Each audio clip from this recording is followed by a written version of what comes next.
सभी प्यारे बच्चों को मेरा नमस्कार। आपका अपना यूट्यूब चैनल LK मीना पे सभी का स्वागत है।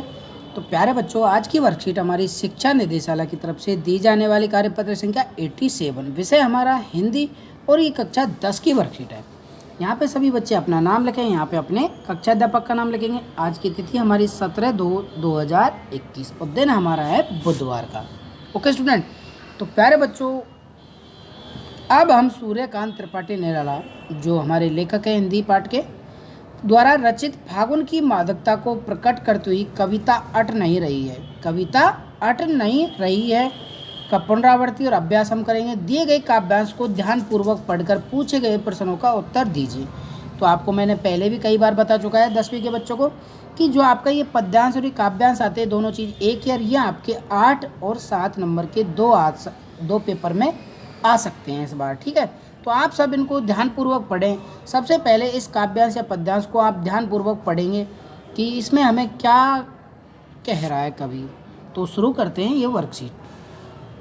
अट नहीं रही है आबा फागुन की, तन सट नहीं रही है।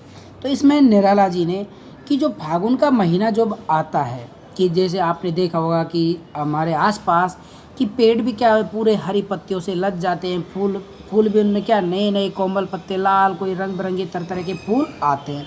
कि वो जो दृश्य हम देखते हैं, तो उस दृश्य को देख के यहाँ पे कह रहे हैं कि फागा आबा है कि उनकी जो उनकी मोहकता है कि वो हमारे शरीर में बिल्कुल सट नहीं रही है। मतलब उनकी चारों तरफ जो मोहक उनकी फैली हुई है, उनकी खुशबू, रंग बिरंगे फूल, लदे हुए पत्तियों से जब हम देखते हैं तो वो दृश्य हमारे आँखों में, मतलब हमारे आँख या शरीरों के सामने, मतलब आँखों के सामने बार बार आते हैं।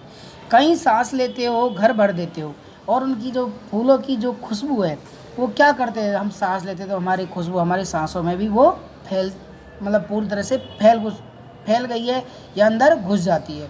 और हमारे घरों में भी क्या है, हमारे घरों में भी वो फूलों की खुशबू चारों तरफ से भर गई है। उड़ने को नभ में तुम हो, पर कर देते हो, और जो तुम्हारी खुशबू है वो चारों तरफ नभ मतलब आकाश में फैली हुई है। आँखें हटाता हूँ तो हट नहीं रही है। कि ऐसा मनमोहक दृश्य फागुन के महीने में ये पेड़ पौधे और पेड़ों पे लदी हुई पत्तियाँ, हरे हरे फूल, कहीं लाल रंग के बुरंग, तो इन्हें आँख हटाता तो आँख हटाने का मन नहीं करता, ऐसा मन करता है इन्हें मैं देखता ही रहूं। पत्तों से लदी डाल कहीं हरी कहीं लाल, और जो पेड़ की पत्तियां हैं, जो पेड़ हैं उनकी पत्तियां भी क्या है, बिल्कुल जो डालें हैं उनकी, तो वो भी पत्तियों से, नई नई कोमल कोमल पत्तियों से वो पूरी तरह से लद गई हैं। कहीं हरी है तो कहीं लाल, कहीं पड़ी है उर्मे, कहीं हृदय, और मतलब हृदय में मंद गंध पुष्प माल। कि सभी लोगों के मन में, हृदय में या मन में एक तरह से ये जो फागुन वाली महीना है और इस समय की जो मनमोहक दृश्य है वो किसी के दिल में, किसी के हृदय में अलग अलग रूपों में पड़ा हुआ है। ठीक है, पाट पाट शोभा श्री पट नहीं रही है। कि जो पेड़ है उनकी डालियाँ एक तरह से ऊपर तरह से लदी हुई हैं। कि मतलब क्या बताएं, ऐसा दृश्य देख के हमारी अट नहीं रही है, मतलब सट नहीं रही है। तो यहाँ पे यही दिखाना चाह रहे हैं कि ऐसा जो ये सुंदर दृश्य है तो इनसे हमारा कभी मन ही नहीं भरता। तो ये हमें यहाँ पे कवि ने बताया है। तो हमने इस पद्यांश को अच्छे से पढ़ा, काव्यांश को। अब देखते हैं इससे संबंधित ये क्वेश्चन आंसर हमें दिए हैं। तो ये बेटा हम सभी को पेपर में ऐसे ही पूछा जाता है, और ये बेटा हमारे 8 से 7 नंबर का आता है। तो हम करते हैं इसके क्वेश्चन आंसर। अब हमने अच्छे से पैसेज को पढ़ा, तो अब इसके क्वेश्चन आंसरों को हम अच्छे से कर भी पाएंगे। कि तन से क्या नहीं सट रही है, तो बेटा फागुन की सुंदरता, जो फागुन के महीने में जो सुंदरता होती है पेड़ों की, तो वही तो हमने पढ़ा इसमें से। तो हमारा डायरेक्ट आंसर निकल के आसानी के साथ आ जाएगा।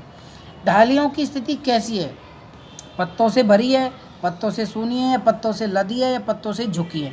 वो बिल्कुल क्या है, पत्तों से लदी डाल। तो हमने पढ़ा ना वर्कशीट में, ये पत्तों से लदी डाल। हमें इसी पद्यांश से ये क्वेश्चन आंसर छांटने हैं। हमने ये अगर अच्छे से टाइम लगा के पढ़ लिया तो हम आसानी से पेपर में से हमारे 8 नंबर पूरे के पूरे पक्के हो जाएंगे बेटा, मेरी गारंटी है।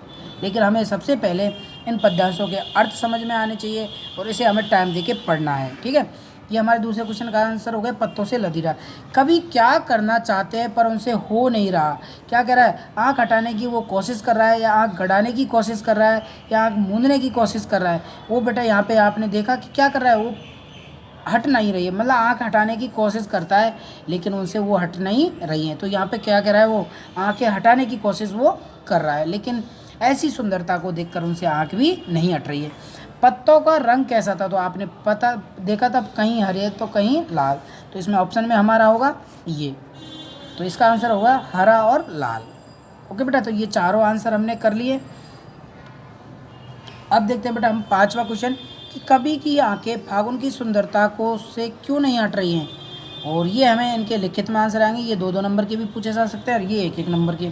तो चलिए इन दोनों क्वेश्चनों को लिखित में कर लेते हैं। फागुन अन्य ऋतुओं से कैसे भिन्न होता है, अपने शब्दों में लिखें। तो चलिए करते हैं इनका आंसर। ओके बेटा, आज क्वेश्चन था कि कभी की आंखें फागुन की सुंदरता से क्यों नहीं हट रही हैं। तो बेटा फागुन का मौसम और दृश्य अत्यंत मनमोहक वाला होता है।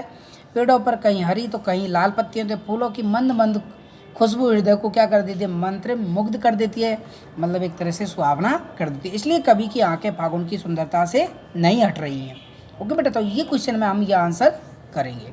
अगला हमारा नेक्स्ट क्वेश्चन था सॉरी, फागुन अन्य ऋतुओं से कैसे भिन्न होता है, अपने शब्दों में लिखिए। कि फागुन में आसमान अत्यंत साफ सुथरा लगता है, प्रकृति में चारों तरफ हरियाली हरियाली होती है, वातावरण शीतल और शांत हो जाता है। इन्हीं विशेषताओं के कारण फागुन का मौसम अन्य ऋतुओं से क्या होता है बेटा, भिन्न होता है।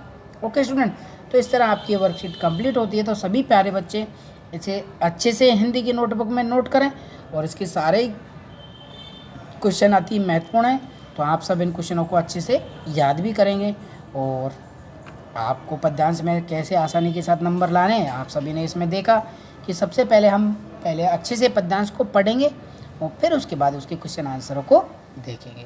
इस वर्कशीट में किसी बच्चे को कोई दिक्कत परेशानी हो तो मुझे यूट्यूब पे कमेंट करके बताएं, और मेरी वीडियो को अधिक से अधिक बच्चों को फॉरवर्ड करें, जिससे उनको भी पद्यांश के कैसे आंसर हमें करने चाहिए, कैसे नहीं करने चाहिए, तो वो चीज़ समझ जाएँ।